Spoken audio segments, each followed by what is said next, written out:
नमस्कार दोस्तों, स्वागत है यूट्यूब चैनल गोकुल स्टडी में।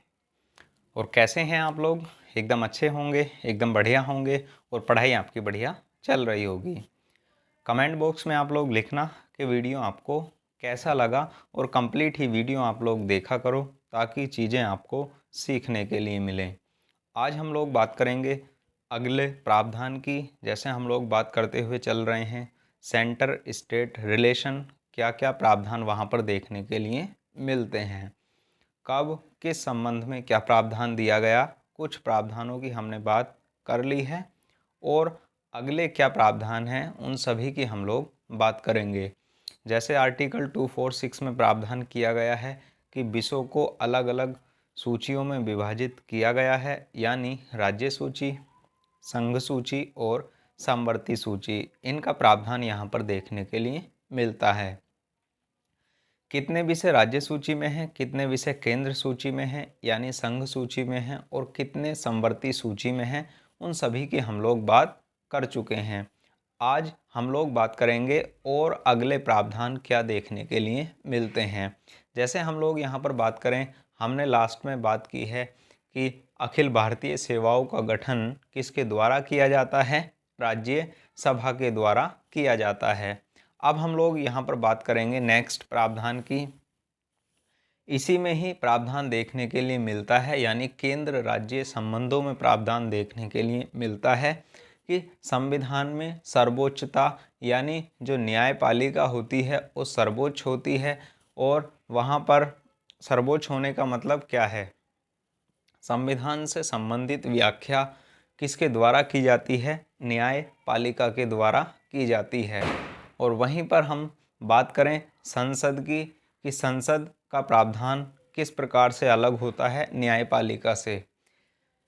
संसद को संविधान में संशोधन करने का अधिकार होता है, जबकि संसद संविधान की आधारभूत संरचना में परिवर्तन नहीं कर सकती है। ऐसा भी प्रावधान केशवानंद भारती बाद में देखने के लिए मिलता है।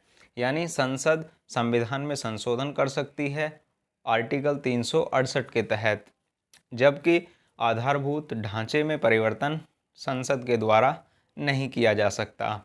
और न्यायपालिका की सर्वोच्चता की हम लोग बात करें तो जो भी संविधान से संबंधित व्याख्या होती है उसकी व्याख्या करना किसका अधिकार है? वो न्यायपालिका का अधिकार होता है। और न्यायपालिका कार्यपालिका से बिल्कुल स्वतंत्र है, इस बात को आप लोग याद रखना। अब हम लोग बात करते हैं संसद से संबंधित प्रावधान की, यानी संविधान में संशोधन करने का अधिकार किसको प्राप्त होता है? संसद को प्राप्त होता है। ऐसे ही अगले प्रावधान देखने के लिए मिलते रहेंगे आपको, तो वहां पर समझते हुए आप लोग चलना। यहां हम लोग बात करें संविधान की सर्वोच्चता की। संविधान की सर्वोच्चता यानी सबसे सर्वोच्च कौन है? संविधान है। और किस प्रकार से वहां पर प्रावधान देखने के लिए मिलता है संविधान की सर्वोच्चता का। यदि हम लोग यहां पर बात करें आर्टिकल 368 के तहत संसद को संविधान में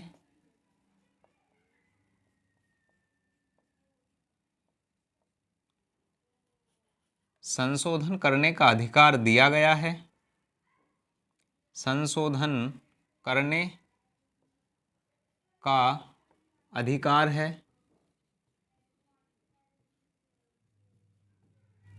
लेकिन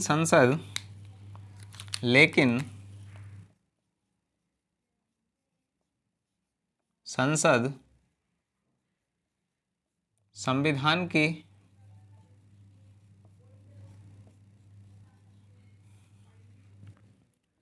संविधान के आधारभूत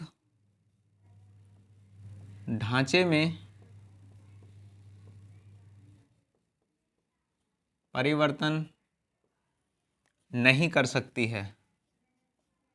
परिवर्तन नहीं कर सकती है, ऐसा प्रावधान यहाँ पर देखने के लिए मिलता है कि संसद संविधान में तो संशोधन कर सकती है, जबकि मूलतः ढांचे में संसद के द्वारा भी परिवर्तन नहीं किया जा सकता। और ये प्रावधान किस केस में देखने के लिए मिला? केशवानंद भारती बाद, केशवानंद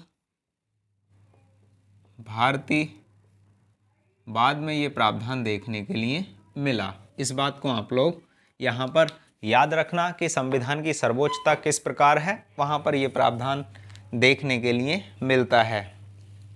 और आर्टिकल 13 में प्रावधान दिया गया है न्यायिक पुनर्वालोकन का, जुडिशियल रिव्यू का, यानी ऐसी कोई भी विधि जो संविधान का उल्लंघन करती है उस पर या उसकी व्याख्या करने का अधिकार या उसकी न्यायिक पुनर्वालोकन करने का अधिकार किसको प्राप्त है? न्यायपालिका को प्राप्त होता है। इस बात को आप लोग याद रखना।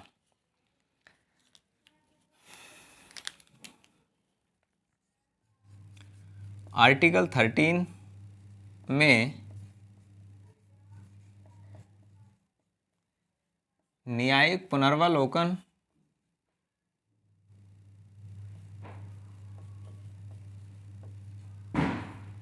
का प्रावधान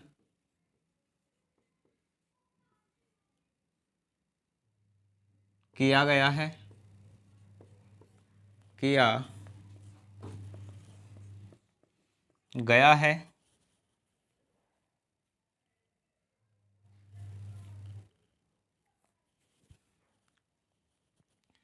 इसके तहत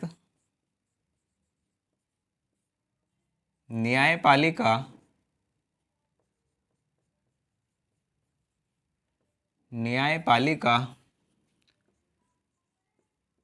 किसी भी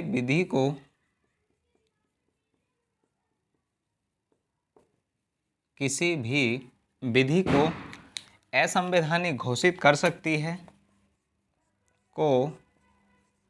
असंवैधानिक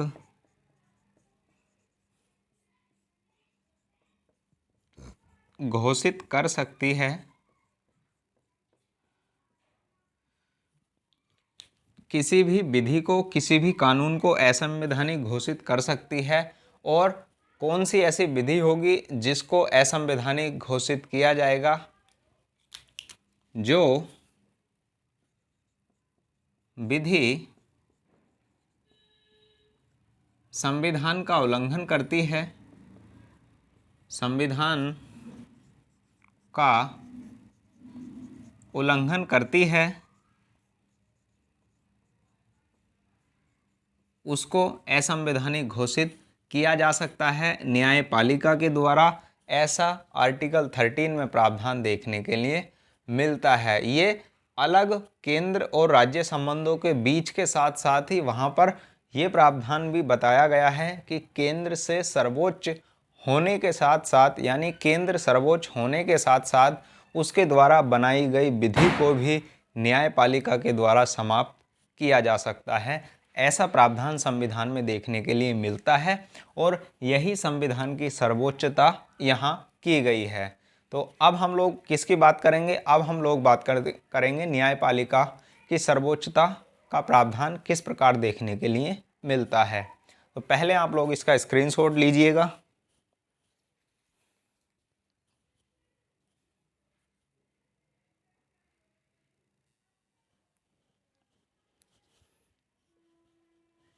लिया होगा आपने स्क्रीनशॉट। अब हम न्यायपालिका की बात करेंगे। जैसे न्यायपालिका स्वतंत्र न्यायपालिका है तो वहां पर कैसे प्रावधान यहां देखने के लिए मिलता है।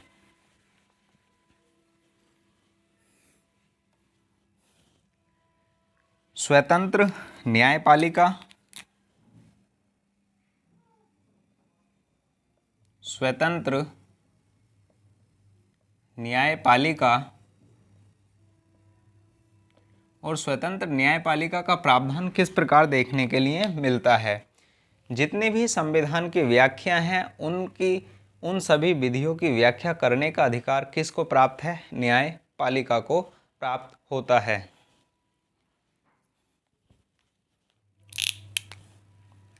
संविधान की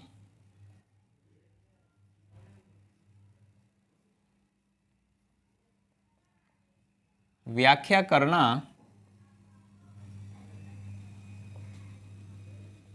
न्यायपालिका का कार्य होता है।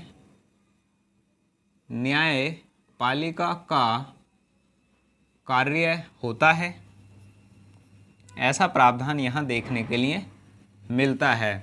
और जब भी यहाँ पर न्यायाधीशों की नियुक्ति होगी तो वहाँ पर सरकार की भूमिका नहीं देखने के लिए मिलती है, ऐसा भी प्रावधान देखने के लिए यहाँ स्वतंत्र न्यायपालिका के रूप में मिलता है।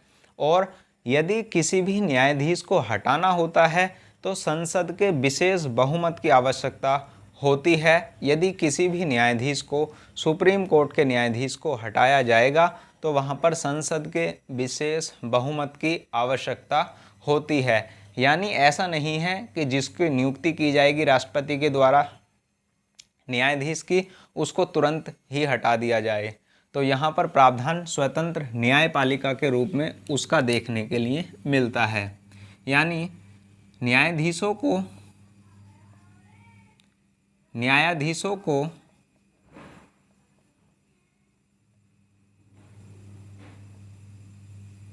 हटाने के लिए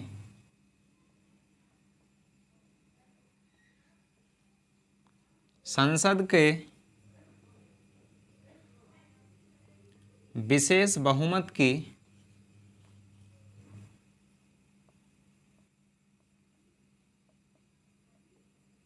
आवश्यकता होती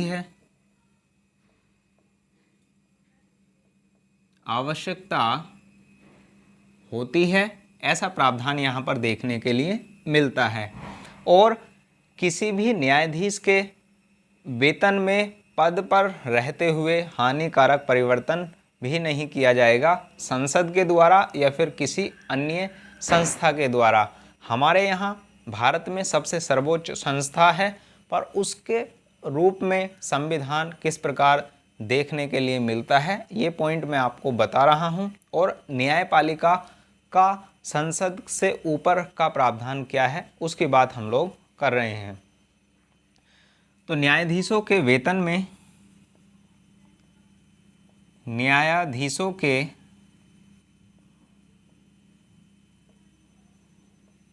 में पद पर रहते हुए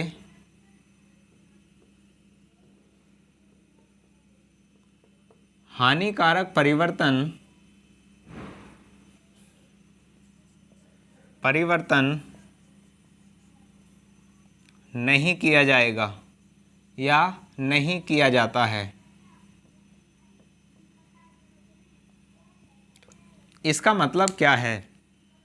कोई भी न्यायाधीश वर्तमान में मुख्य न्यायाधीश है या फिर सुप्रीम कोर्ट में न्यायाधीश के रूप में कार्यरत है, तो उसके वेतन में जो भी न्यायाधीश है, सुप्रीम कोर्ट का न्यायाधीश है, जज है, उसके वेतन में हानिकारक या फिर उसके वेतन को कम नहीं किया जाएगा, बढ़ाया जरूर जा सकता है।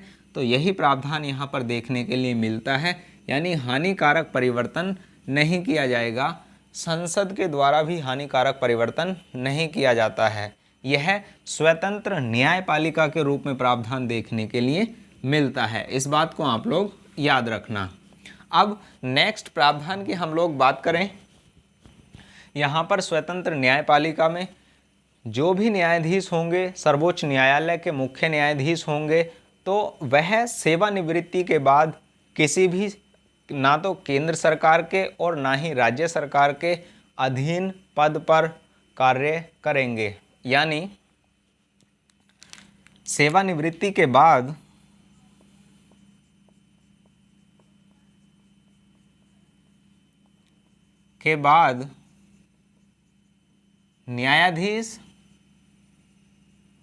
न्यायाधीश न तो केंद्र सरकार के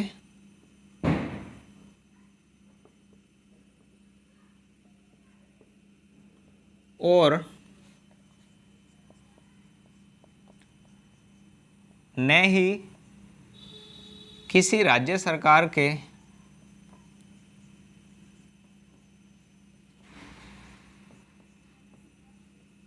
अधीन, किसी राज्य सरकार के अधीन पद ग्रहण नहीं करेंगे, पद ग्रहण नहीं करेंगे, ऐसा प्रावधान यहाँ पर देखने के लिए मिलता है। यानी न्यायाधीश जब रिटायर्ड हो जाएंगे, सेवानिवृत्त हो जाएंगे, तो वहाँ पर ना तो केंद्र सरकार के अधीन और न ही राज्य सरकार के अधीन वह किसी भी पद को ग्रहण नहीं करेंगे। ये प्रावधान स्वतंत्र न्यायपालिका के रूप में देखने के लिए मिलता है। अब हम लोग उन प्रावधानों की बात करेंगे, जैसे हमने बात की थी कि समवर्ती सूची और राज्य सूची और केंद्र सूची या संघ सूची, इसमें कितने कितने विषय हैं। केंद्र राज्य संबंध में अलग अलग विषयों को तो बंटवारा किया ही गया है, पर कुछ ऐसे प्रावधान भी देखने के लिए मिलते हैं संविधान में जिनका इशारा एकात्मक शक्ति की ओर होता है। पहले मैं आपको उसको समझाऊंगा, पहले आप इसका स्क्रीनशॉट लो, फिर हम लोग अगले प्रावधान की बात करेंगे। स्क्रीनशॉट आप लोग लीजिए।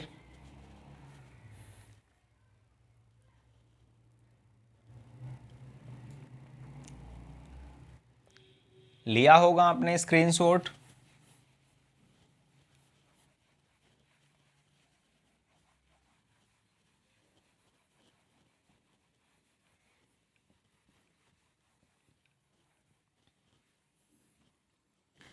अब हम लोग बात करते हैं, जैसे भारत में कौन सी व्यवस्था है, संघात्मक व्यवस्था।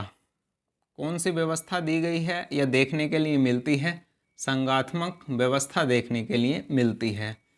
अब कुछ प्रावधान ऐसे यहाँ पर देखने के लिए मिलते हैं, उनकी हम लोग बात करेंगे जो एकात्मक व्यवस्था की ओर इशारा करते हैं, एकात्मक व्यवस्था की ओर इशारा करते हैं। ऐसे भी प्रावधान संविधान में देखने के लिए मिलते हैं, उनकी हम लोग बात करेंगे कि ऐसे कौन से प्रावधान हैं जिनका इशारा केवल और केवल एकात्मक व्यवस्था की ओर है, यानी केंद्र की ओर ही इशारा उनका होता है। उन पर अधिकार कानून बनाने का केवल केंद्र को है, उनकी हम लोग बात करेंगे। तो भारत में संघात्मक व्यवस्था है, पर कुछ प्रावधान ऐसे हैं जो एकात्मक व्यवस्था की ओर इशारा करते हैं, तो उनकी हम लोग यहाँ बात करें। भारतीय संविधान में, भारतीय संविधान में एकात्मक व्यवस्था का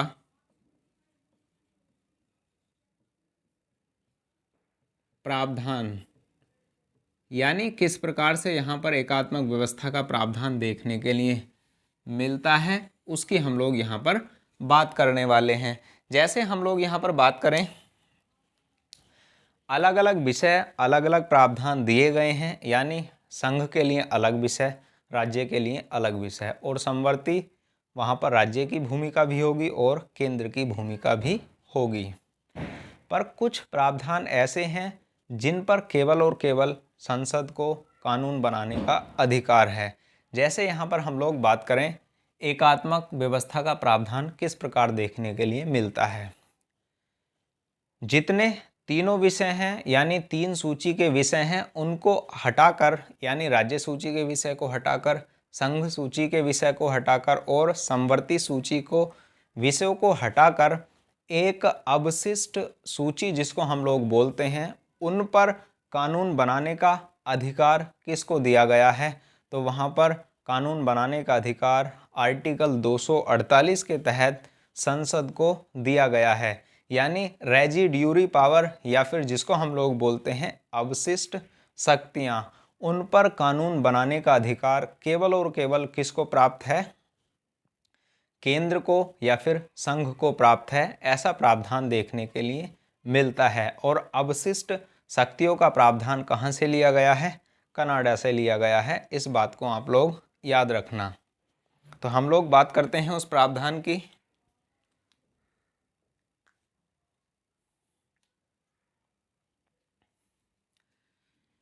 यहाँ पर हम लोग एकात्मक व्यवस्था के रूप में देखें तो संघ सूची के विषय, संघ सूची के विषयों की संख्या अधिक है। सबसे पहला प्रावधान तो यहाँ पर देखने के लिए ये ही मिलता है, संघ सूची के विषयों की संख्या अधिक है और महत्वपूर्ण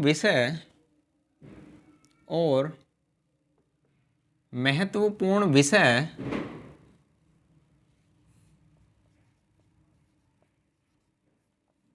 संघ सूची में शामिल किए गए हैं। संघ सूची में शामिल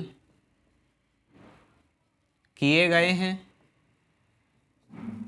ऐसा प्रावधान यहाँ पर देखने के लिए मिलता है।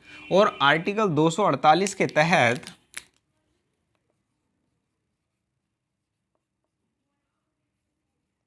तहत अवशिष्ट सूची के विषयों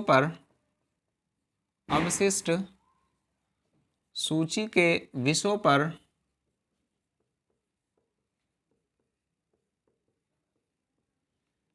कानून बनाने का अधिकार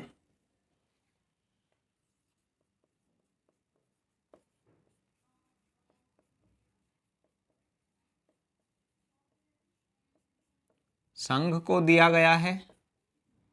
संघ को दिया गया है, ऐसा प्रावधान यहाँ पर देखने के लिए मिलता है। यानी संघ सूची के विषय अधिक होने के साथ साथ वहाँ पर अवशिष्ट सूची के जो विषय हैं या फिर जो अवशिष्ट विषय हैं, बचे हुए विषय हैं, तो वहाँ पर उन पर सभी पर कानून बनाने का अधिकार किसको दिया गया है? संघ को या फिर केंद्र को दिया गया है। ऐसा प्रावधान आर्टिकल 248 में देखने के लिए मिलता है। और आर्टिकल 249 यानी 249 की हम लोग बात करें तो आर्टिकल 249 में प्रावधान देखने के लिए मिलता है, यदि कोई राज्य सूची का विषय राष्ट्रीय महत्व का बन गया है तो उसके संबंध में उस पर कानून बनाने का अधिकार भी केंद्र को प्राप्त हो जाता है। इस बात को आप लोग याद रखना। उसके संबंध में राज्यसभा यानी जो कोई राज्य सूची का विषय राष्ट्रीय महत्व का बन चुका है, उसके संबंध में राज्यसभा 2/3 बहुमत से अपना प्रस्ताव रखकर उस पर कानून बना सकती है। ऐसा प्रावधान देखने के लिए मिलता है।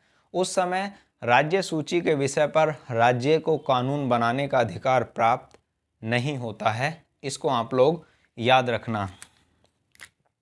आर्टिकल 249 में क्या प्रावधान दिया गया है? यदि कोई विषय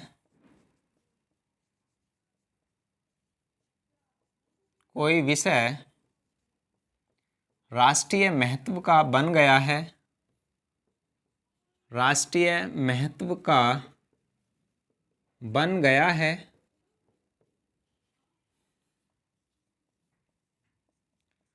तो उस पर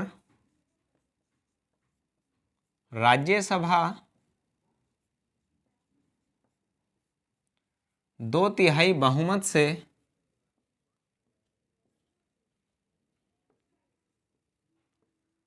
प्रस्ताव 2/3 बहुमत से प्रस्ताव रखती है, बहुमत से प्रस्ताव रखती है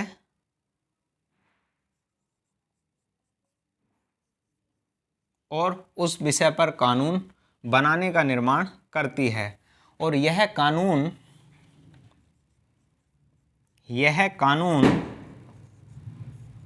1 वर्ष तक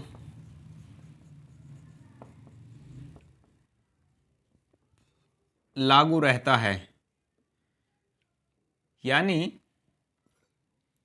कोई विषय मतलब कौन सा विषय? जो राज्य सूची का विषय है। यदि कोई राज्य सूची लिख लेना यहाँ पर, राज्य सूची का विषय राष्ट्रीय महत्व का बन गया है तो उस पर राज्यसभा 2/3 बहुमत से प्रस्ताव रखती है और उस कानून का निर्माण करती है। और कानून की जो अवधि है वो कब तक रहती है? 1 वर्ष तक अवधि उसकी रहती है। और अगले प्रावधान की हम लोग यहाँ पर बात करें कि राज्य सूची का विषय राष्ट्रीय महत्व का बना है, पर अब राष्ट्रीय आपातकाल ही लग जाए, यानी पूरे भारत में या फिर राष्ट्रीय आपातकाल की घोषणा हो चुकी है, तो उसके संबंध में राज्य के सभी विषयों पर कानून बनाने का अधिकार किसको प्राप्त हो जाता है? तो भी कानून बनाने का अधिकार संसद को प्राप्त हो जाता है। इस बात को आप लोग याद रखना। पहले आप लोग इसका स्क्रीनशॉट लीजिए, फिर हम लोग बात करते हैं यदि राष्ट्रीय आपातकाल लग जाए तो उसके संबंध में क्या प्रावधान देखने के लिए मिलता है।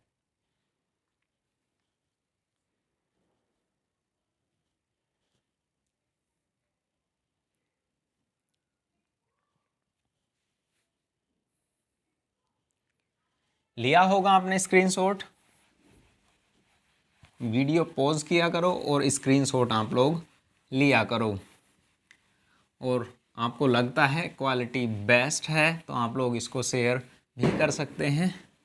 बाकी पढ़ाई तो आपको करनी ही है। यदि आपको लगता है कि टाइम वेस्ट हो जाएगा शेयर करने में तो आप लोग शेयर मत किया करो। बाकी पढ़ाई आपको करनी है, ये आपके लिए प्रावधान बिल्कुल ज़रूरी है और ज़रूरी है। आर्टिकल 250 में क्या प्रावधान देखने के लिए मिलता है उसके हम लोग यहाँ पर बात करें तो इसमें प्रावधान है कि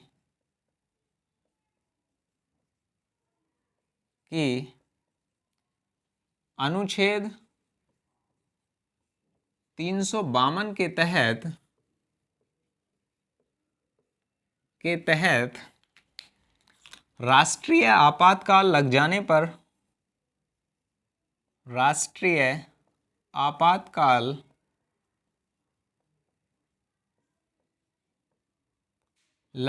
पर राज्य सूची के विषयों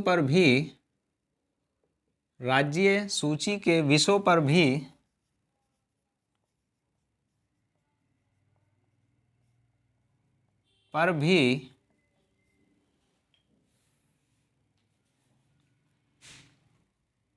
कानून बनाने का अधिकार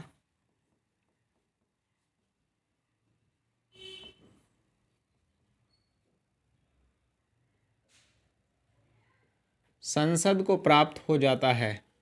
संसद को प्राप्त हो जाता है और यह प्रावधान या फिर यह कानून जो राष्ट्रीय आपातकाल के समय बनाए जाते हैं कब तक लागू रहते हैं? तो राष्ट्रीय आपातकाल जब तक लागू रहता है तब तक यह कानून लागू रहते हैं। इस बात को आप लोग याद रखना। यह कानून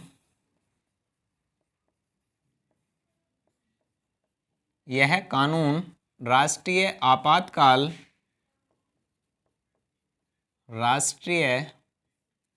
आपातकाल के समय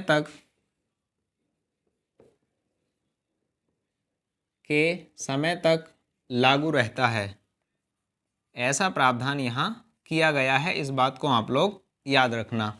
अब हम लोग यहाँ पर बात करें आर्टिकल जो 249 में राष्ट्रीय महत्व का विषय बना था, राज्य सूची का विषय, और आर्टिकल 250 में के द्वारा जो भी सारे के सारे विषयों पर कानून बनाने का अधिकार किसको प्राप्त हो जाता है? राष्ट्रीय आपातकाल लग जाने पर संसद को। और इनके संबंध में यदि कोई भी टकराव होता है तो वहाँ पर कौन सा कानून माना जाएगा उसके संबंध में प्रावधान देखने के लिए भी मिलता है। तो वहाँ पर प्रावधान किया गया है कि वहाँ संसदीय कानून को ही मान्यता दी जाएगी। इस बात को आप लोग याद रखना। यानी उसके हम लोग बात करें किस प्रकार का प्रावधान है।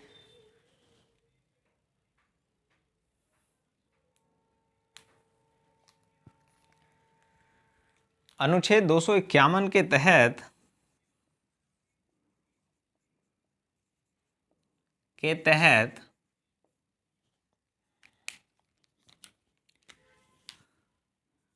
आर्टिकल 249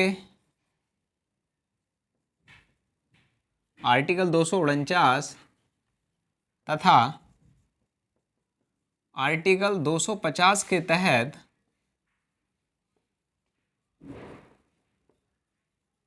तहत बनाए गए कानूनों में यदि टकराव होता है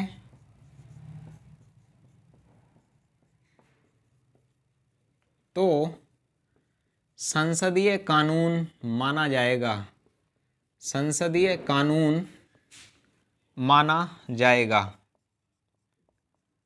अब मैं आपको यहाँ पर इसको समझा देता हूँ, इसका प्रावधान का मतलब क्या है। जैसे कोई राज्य सूची का विषय था, तो राज्य सूची का विषय वो कैसा बन गया, राष्ट्रीय महत्व का बन चुका, तो उसके संबंध में इस पर कानून कौन बनाएगा। फिर इस पर कानून बनाने का अधिकार किसको होगा, राज्यसभा ऐसा करेगी। अब उसके बाद हम लोग यहाँ पर बात करें, राष्ट्रीय आपातकाल की घोषणा हो चुकी है या राष्ट्रीय आपातकाल लग चुका है, तो उसके संबंध में राष्ट्रीय आपातकाल की कंडीशन में कानून बनाने का अधिकार किसको होता है, संसद को। अब इसके बीच में जो राष्ट्रीय महत्व का मुद्दा बना हुआ था, उसके संबंध में कानून राज्यसभा के द्वारा बनाया गया और राष्ट्रीय आपातकाल के समय संसद के द्वारा बनाया गया। इन दोनों कानूनों में, यानी यहाँ पर जो भी कानून बनाया गया था और इसके संबंध में कोई भी कानून बनाया गया था, यानी राष्ट्रीय आपातकाल के समय कोई भी कानून बनाया गया था, और इन दोनों कानूनों में यदि टकराव होता है, कोई ऐसी कंडीशन विवाद की देखने के लिए मिलती है, तो उस स्थिति में जो संसद के द्वारा कानून बनाया गया है वही मान्य होगा, संसदीय कानून ही माना जाएगा। ऐसा प्रावधान आर्टिकल 251 में देखने के लिए मिलता है। इस बात को आप लोग याद रखना। जो हमारे यहाँ पर प्रावधान देखने के लिए मिलते हैं, यानी राष्ट्रीय आपातकाल के समय और राष्ट्रीय महत्व के समय, उस बात को आप लोग याद रखना।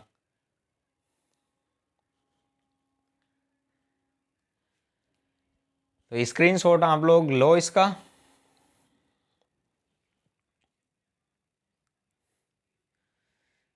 बाकी प्रावधानों की बात हम लोग करेंगे नेक्स्ट वीडियो में। जैसे हम लोग बात करें अगले प्रावधान की ओर, ऐसे कौन से प्रावधान हैं जो यहाँ पर एकात्मक शक्ति की ओर इशारा करते हैं, उन प्रावधानों की हम लोग नेक्स्ट वीडियो में बात करेंगे।